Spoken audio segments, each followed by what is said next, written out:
So we really got far last week in our Kuzari share. We're on page 47. We did the first paragraph. Okay, I'll just leave it. Okay, good. And let's go to paragraph number 2. So in paragraph number 1, we say that Rabbi Yehuda Halevi speaks in the first person in the opening paragraph, and he says, "I was asked to provide refutations to those philosophies and religions that differ from ours, including those sects of Judaism that descend from traditional Judaism. If you need an explanation of this paragraph, go to koshertube.com and you'll be able to get last week's year." We're up to paragraph number 2 now, and we just need a reader. So who's volunteering to read? Any volunteers?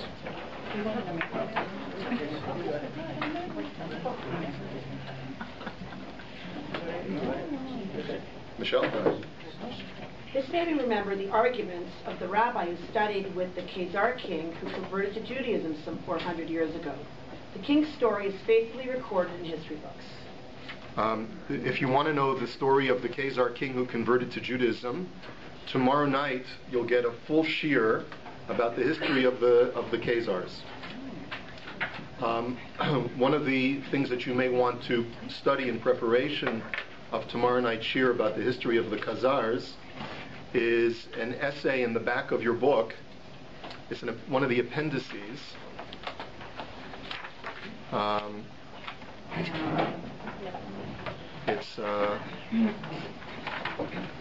It's Appendix E on page 635, and it starts with the Chizdai letters. Sometimes it's pronounced Chazdai.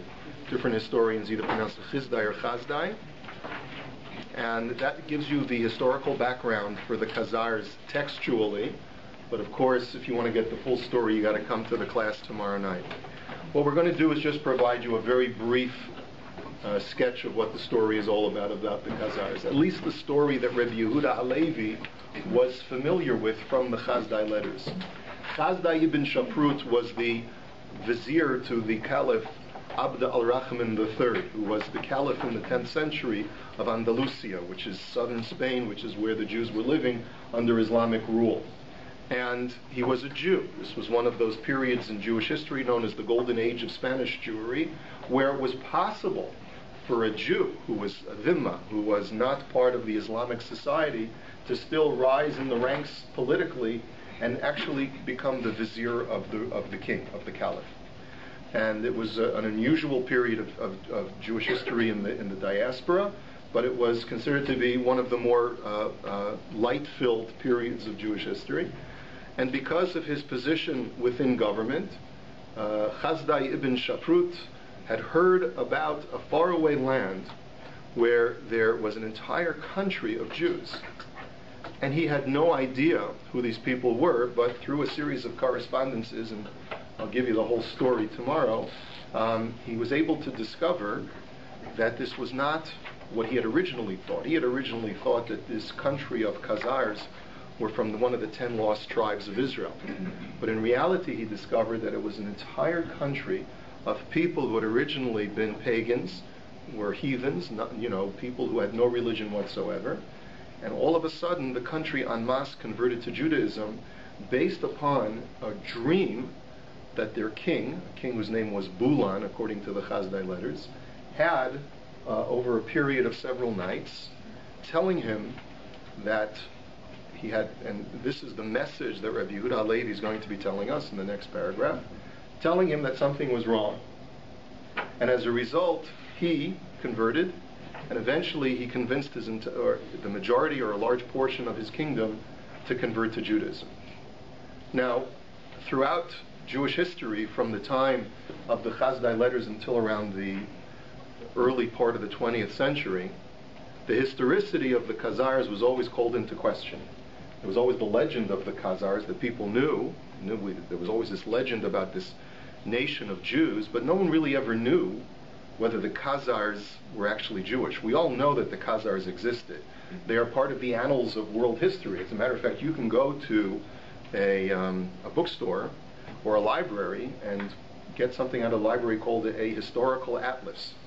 And there are many editions of a historical atlas. You can pull out the historical atlas from the period of the early Middle Ages, and you'll discover that from around the year 600 to around the year 1100 or 1200, there was, so roughly spanning 5 to 6 centuries, there was a territory known as the Khazars, or Khazaria.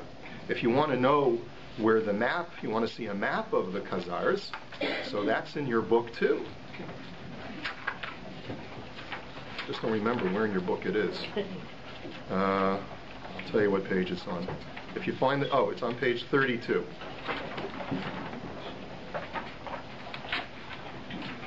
So as you can see, the country of Khazaria was situated between the Black Sea and the Caspian Sea in an area which we would now call southwestern Russia, or part of larger Mother Russia.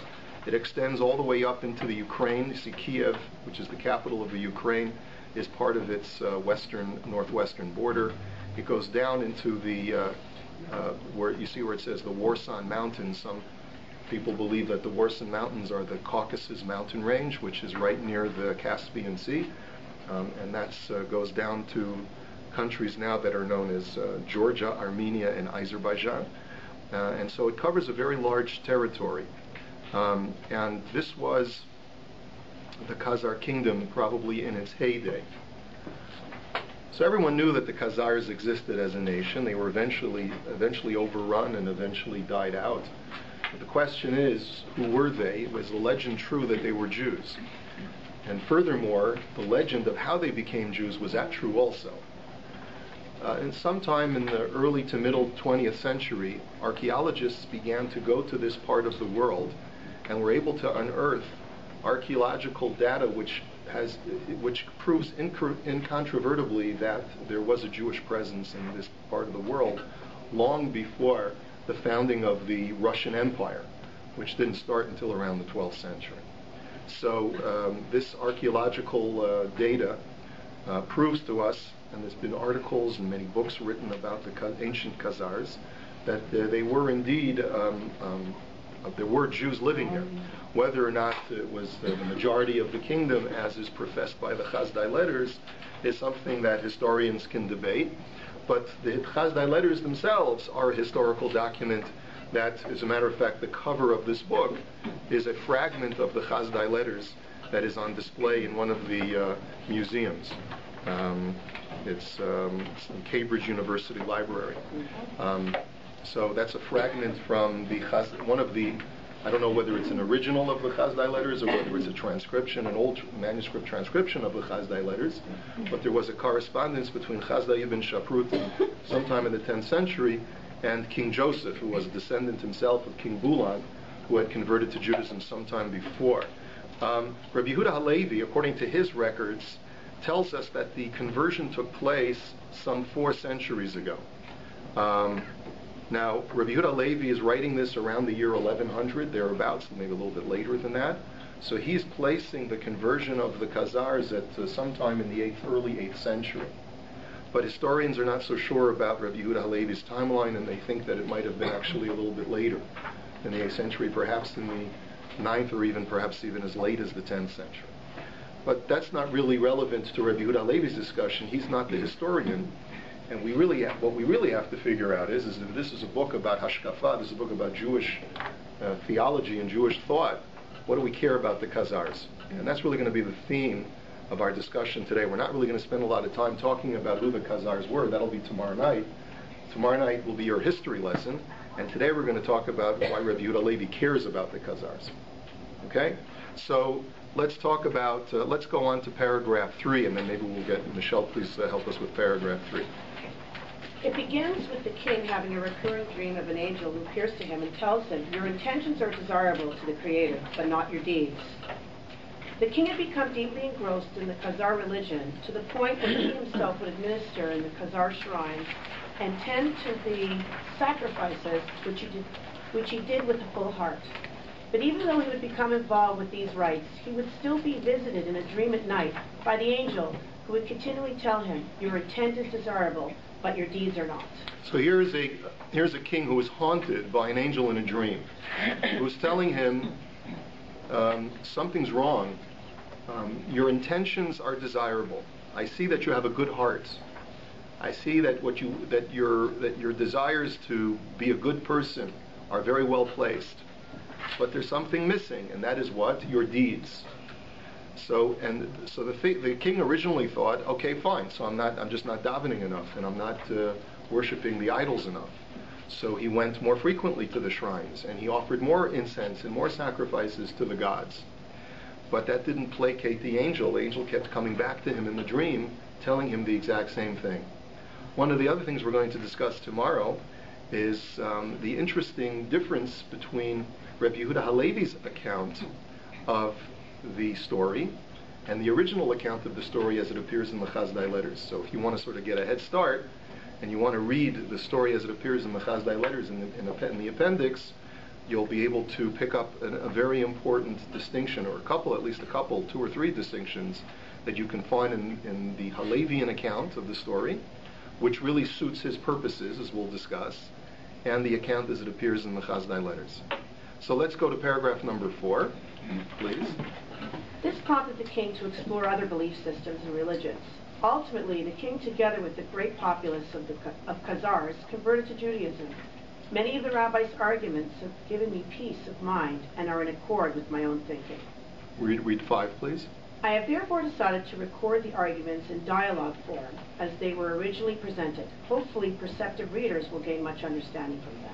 Hopefully, perceptive readers will gain much understanding from these arguments. And I sort of took liberty with that translation because the Hebrew just says "V'hamaskilim yavinu," that perceptive people will understand. Anytime you find someone in especially older Judaic writings saying "V'hamaskilim yavinu," what do you think that really is referring to? "Hamaskilim yavinu" really is trying to tell me that there's more here that meets the eye. I'm writing esoterically. I'm sort of embedding a secret to the people. The smart people will be able to figure it out. And what Rabbi Yehuda Halevi is referring to is the fact that he had no idea what the conversation between the Khazar king and this rabbi was. And historians basically point out to us that there is no record of a dialogue between the rabbi who visited the Khazar king and the king himself. Since we don't know exactly what happened, all we know is, according to the Chazdai letters, that is the historical basis for this whole story, is that the king was visited by 3 different clerics from the 3 different major faiths, the Western faiths. The king was visited by a Muslim imam, or what's really more correctly a qadi, which is an Islamic judge, sort of like a dayan. He was visited by a priest, and he was visited by what's in Arabic they call it a haber, which is really the best way to translate is a Talmud Chacham or a rabbi. And so in the course of the disputations that the king was able to hear from these 3 clerics, he was able to conclude that he needed to choose the faith of Judaism. Why did he summon these 3 religionists? He summoned them because he concluded that there must be something he's missing in the current way that he's practicing his faith. And so he figured, there must be something that I can learn from the other faiths that are outside of my kingdom. Let me bring in 3, major religions and see what they have to say. And maybe I'll be able to learn about what I'm supposed to be doing from them. So he summons 3 clerics according to the Chazdai letters. And this is one of the major departures that Rabbi Yehuda Halevi creates from the original story, because if you're perceptive, you'll notice that it's not 3 in the Halevian account in the Kuzari, but it's rather 4. And who do you think Rabbi Yehuda Halevi adds in his new cast of characters? There's a rabbi, there's a priest, sounds like a joke, a rabbi, a priest, and a qadi, and who's the 4th one? Philosopher. The philosopher, exactly. And the Rabbi Yehuda Halevi story, which is not the original story, Rabbi Yehuda Halevi has adulterated it in order to be able to present what he feels he needs to present. He adds a 4th cleric, so to speak, which is the philosopher, who's not even a member of any faith at all. And as we'll see, a lot of people think that the Kuzari, when they first read it, they just read the first few pages of it, and they come to the conclusion, oh, this is a polemic against Christianity and Islam. Not at all. This is not a polemic against Christianity and Islam. Christianity and Islam are dispensed with in about 5 minutes out of a very long book. And if this were indeed a polemic against Christianity and Islam, it would be a very, very poor work indeed. Because in order to be able to effectively dispute something that you disagree with, you can't put words in the mouth of your opponent and say, he said 5 words and 1 argument, and on that basis I was able to dismantle him very easily. That's not a very good disputation. It's not a very good way of, even if I want to write a book on the defense of Judaism, I want to show, if my objective is to show that Christianity is false, I don't dismiss it in a page. I spend a large amount of time explaining why Christians believe what they believe, what church doctrine is, and where the errors are. But if you notice, Rabbi Yehuda Levi spends virtually no space at all on church doctrine.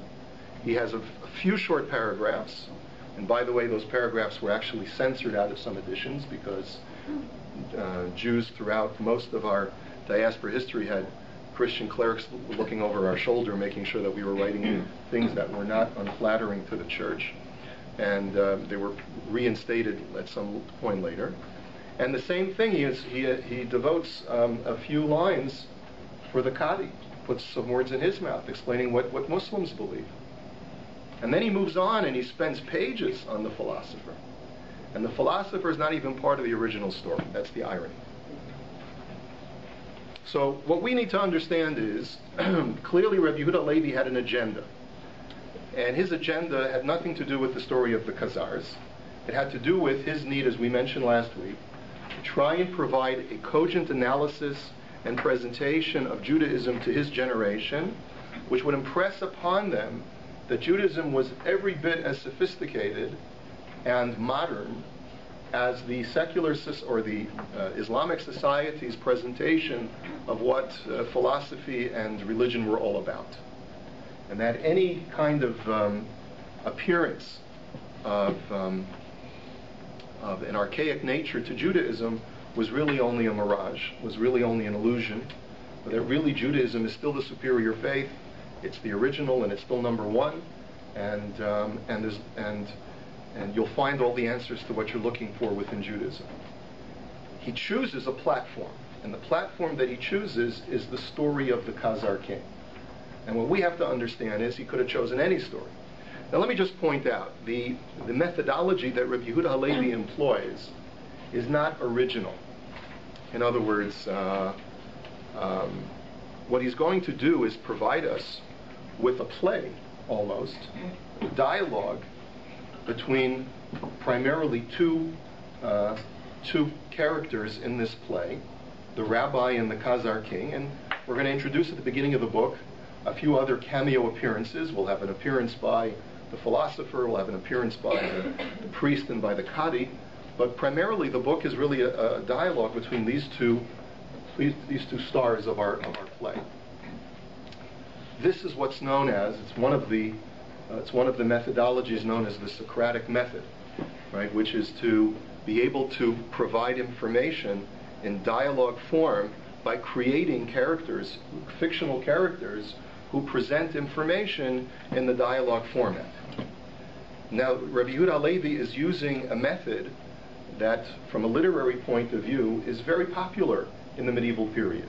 It was introduced by Plato in his Republic, who lived many centuries before. It was lived in the early Middle Ages, medieval period, actually it's really ancient. It's ancient civilization, Plato. He writes a book about Greek philosophy, but he presents it from the viewpoint of his Rabbi, Socrates. And he's having this dialogue with Socrates. That's why it's called the Socratic method.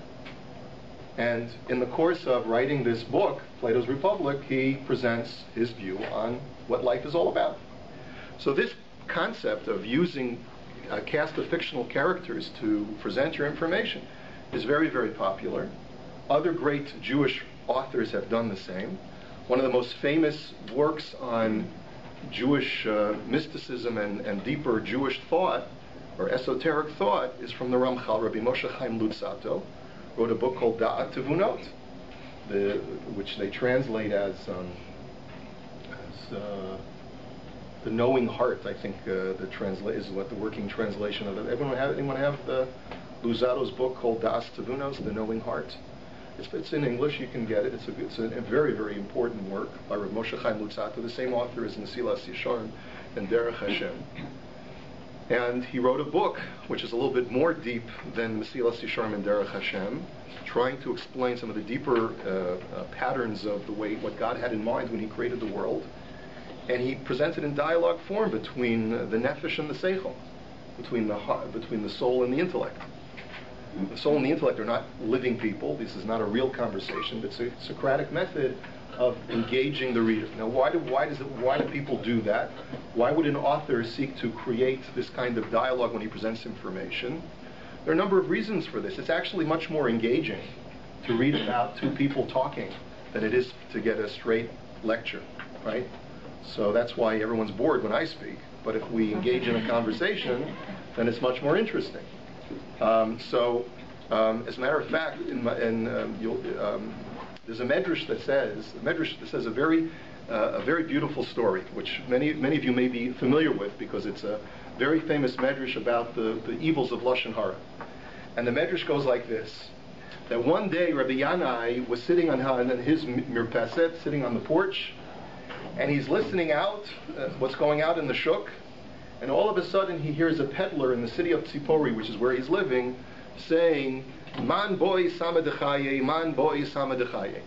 Who wants the elixir of life? Who wants the elixir of life? And so he's very curious. So he goes over to the peddler and he says, "Please sell some to me. I'd like to buy some of your elixir of life." And he says, "You and your colleagues do not need what I have to sell." And he says, "Why not?" He says, "Because you already have the elixir of life." And he pulls out Sefer Tehillim, and he pulls out the pasuk in Tehillim which says, "Mi ha'ish hachafetz chaim," who is the man who desires life? Ohev yamim liros tov, who wants to be able to have a good life and to see the days of his life prolonged. And what is the answer to the question? Nitzor l'shoncha meiraus vasecha midaber mirma, guard your tongue from evil, and so forth, and sur meirav ha'aseh tov, turn away from evil and do good, v'akei shalom v'rodfeu, seek out peace and pursue it. So Rabbi Yanai then comments on his experience, and he says, "My whole life I've been reading that pasuk in Tehillim, and I never really understood it until the peddler pointed out to me its meaning." That's the end of the medrash. Fascinating medrash. Beautiful medrash. Our kids know the medrash. Problem is, the medrash makes no sense. Because when you think about the story, what did Rabbi Yanai really learn from the peddler? The medrash doesn't tell us what he learned from him. It seems at face value, all the peddler was showing him was a pasuk in Tehillim saying that if you want to live, you should not speak lashon hara. So what did Rabbi Yanai learn from the peddler? One of the mefarshim on the medrash explains that Rabbi Yanai was always bothered with the format of the information that was contained in the psukim in Tehillim. Why did David HaMelech choose to ask a question? Mi ha'isha chafetz chaim, who is the man who desires life? Why did he ask it as a question? That's not how usually you find information being transmitted in Tanakh. Usually if the Tanakh has a message, an aphorism or a teaching that it wants to get across, it'll just say, he who desires life should guard his tongue from evil. So why does he ask it as mi ha'ish? Who's the man who wants life? So Rabbi Yanai said, you know what the peddler taught me? He taught me that if you want to grab someone's attention, you got to ask him a question. What do you think? What do you think? Right? Engage the listener instead of just giving them over straight information. So let me ask you. So why do you think Rabbi Yehuda Halevi wrote his book using the Socratic method? What do you think? What's the answer? No? He wants to grab our attention, right? So in other words, that's the whole point of writing a book in this way. It's actually a very important way. We learn a lot about pedagogy from Rabbi Yehuda Halevi as well. If you want to be a good teacher, engage your students, make them part of the dialogue, bring them in, draw them in. And of course, when you're writing a book, it's much harder to draw your students in because you can't have the give and take that you would normally have in a classroom setting. So the best alternative to that is create a dialogue where you're setting up this two sides of the argument. You create two sympathetic characters. You say, this guy says this way, hey, he makes sense. But then the other guy says the other thing, he makes sense too. And then you feel the struggle, you feel the tension, and you feel drawn into the dialogue, into the dispute. So that's what Rabbi Yehuda Halevi is really doing. Now let's get back to the history of this. There is no record of the dialogue, and actually some of the Jewish history books tell us that really, there are three different theories that are brought down in some of the pre-20th century history books. Either the whole story was made up and there never were Khazars, but that's pretty much debunked because we know historically there were Khazars and they were Jewish. Either Rabbi Yehuda Halevi is to be taken literally when he says, I have therefore decided to record the arguments in dialogue form as they were originally presented. He must have had some kind of transcript, but that's extremely unlikely. It's extremely unlikely because in the time that we're dealing with, which is 8th or 9th century, it was very uncommon for there to be recorded dialogue of conversations that would exist between in a private setting between two people having a disputation about religion, and that it should be preserved for all posterity and then translated from the Khazar language into either Arabic or Hebrew is extremely far-fetched. It's therefore more likely that Rabbi Yehuda Halevi had the account that we know that he had of, because it's recorded historically that Jews of Andalusia in the 12th century had a record of the annals or the letters of Chazdai ibn Shaprut and his correspondence with King Joseph, a descendant of this King Bulan that we're reading about now. And in that account, we read nothing about the nature of the disputation other than the fact that the rabbi used very convincing words in order to draw the king towards Judaism. And the king actually, in the Chazdai letter account, actually already had an inkling from the angel that visited him in the dream that Judaism was the answer. But Rabbi Yehuda Halevi doesn't get to that because that would defeat the objective of his story. He's more interested in trying to explain to us how Judaism intellectually is satisfying purely from a purely objective point of view, not because of what an angel tells you, but rather because you will discover as you read the words of this dialogue how sensible Judaism is, especially when compared to all of the Chazarai that's out there. All right. So therefore, what makes most sense and what most historians agree to is that when Rabbi Yehuda Halevi says, "I have therefore decided to record the arguments in dialogue form," he's giving a little wink to his audience, and therefore, when he says "V'hamaskilim yavinu," wink, wink, you know what I mean. You know what we're talking about. This is part of the story that I'm going to present to you, in order for us to be able to be drawn into this very thrilling and interesting story of the Khazar king versus the rabbi. Who was the rabbi? Rabbi Yehuda Halevi doesn't care. But there are historians who have pointed out that his name was Rabbi Yitzchak HaSingari, from a place called Singar.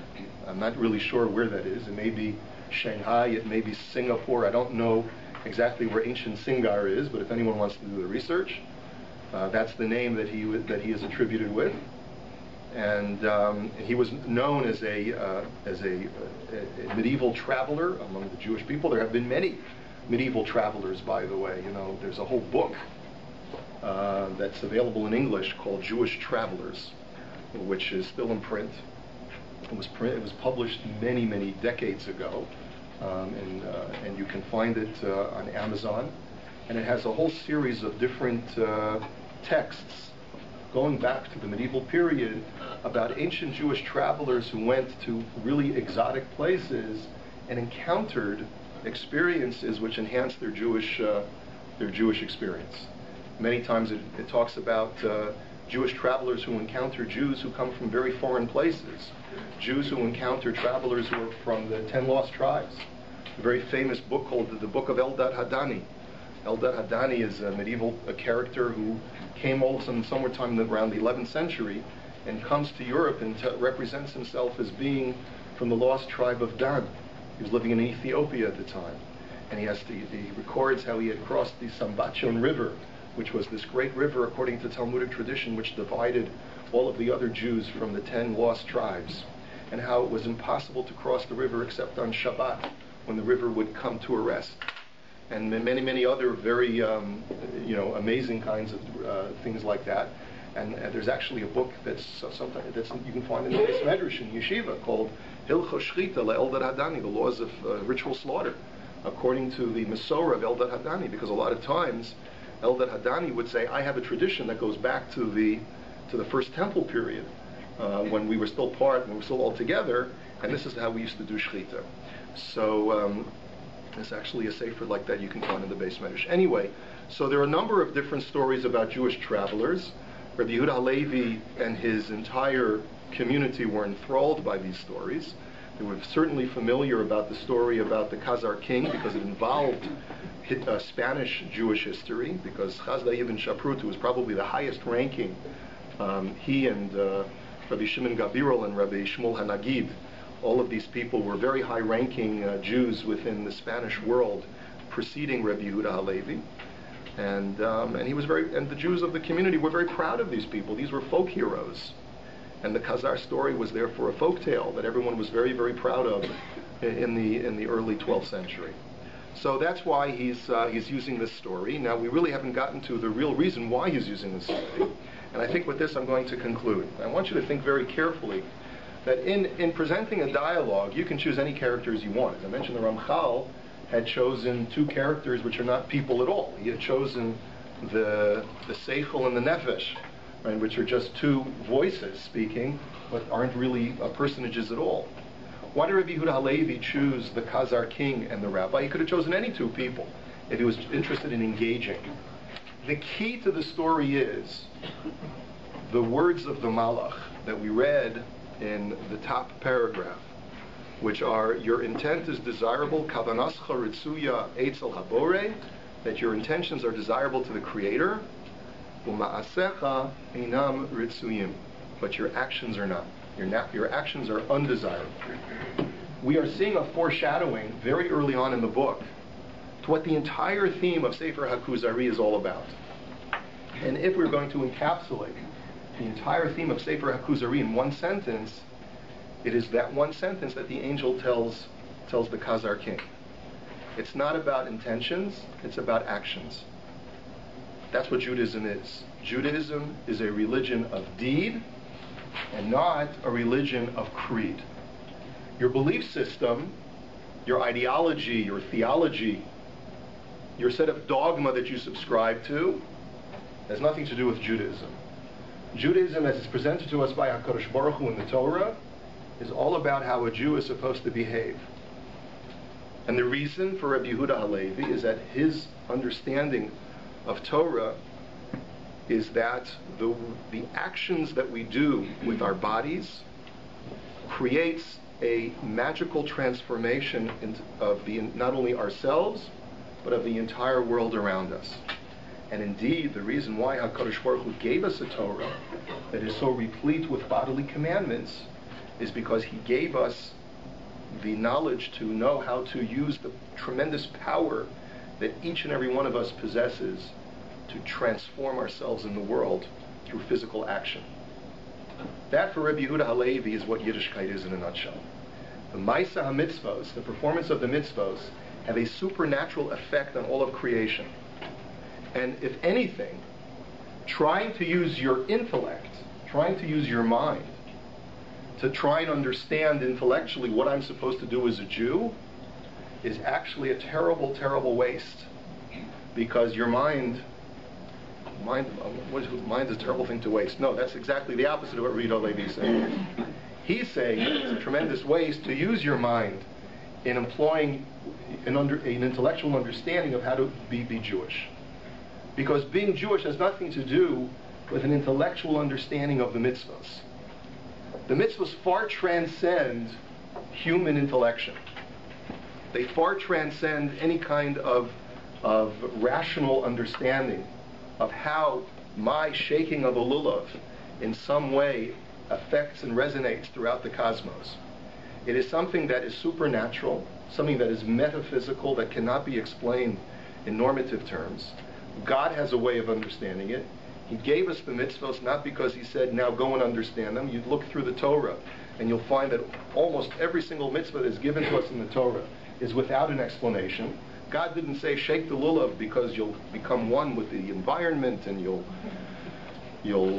be one with the trees, and you'll move like the trees, and you'll become special, and you'll be No, Hashem says shake the lulav, and the lulav has this magical effect that transcends human understanding.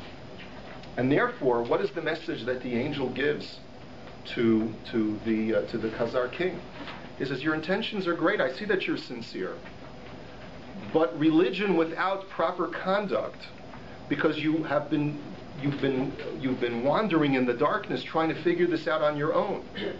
But the reality is that this world is so complex and so magical and so supernatural that without proper guidance, you'll never figure this out on your own. You need to seek out the answers from a divine source, which you would never be able to figure out on your own. And that's really what the angel is telling the Khazar king. And that's the message that Rabbi Yehuda Levi is trying to tell us. And you know why that message is so relevant for Rabbi Yehuda Levi's generation? Is because you think it's all about intellectual pursuits. You think it's all about highfalutin wisdom and understanding and doctrine and dogma. He says, then you're lost. You're just as lost as the Khazar king, who thinks that he can figure this out on his own. He says, your intentions may be wonderful, but if you don't have the proper divine guidance to tell you how you're supposed to live your life, you'll never get it. So don't think that the philosophers have anything to offer you. The philosophers are the exact opposite message of what the Torah message is. The Torah message is do the mitzvahs. The philosophers say think about God. And when you think about God, you'll find perfection. And Rabbi Yehuda Levi says your thoughts, you're lost with just your thoughts. God gave you a body for a reason. He gave you mitzvahs. Take a look at how many of the Taryag mitzvahs have to do with thinking. It's true, there is a percentage. There's a mitzvah of loving Hashem. There's a mitzvah of affirming Hashem's unity. There's a mitzvah of believing in Hashem. Right? All of these things are true. But look at the totality of the mitzvahs, the vast majority. Are mitzvahs that have to do with what you're supposed to do with your life. How you're supposed to behave as a Jew.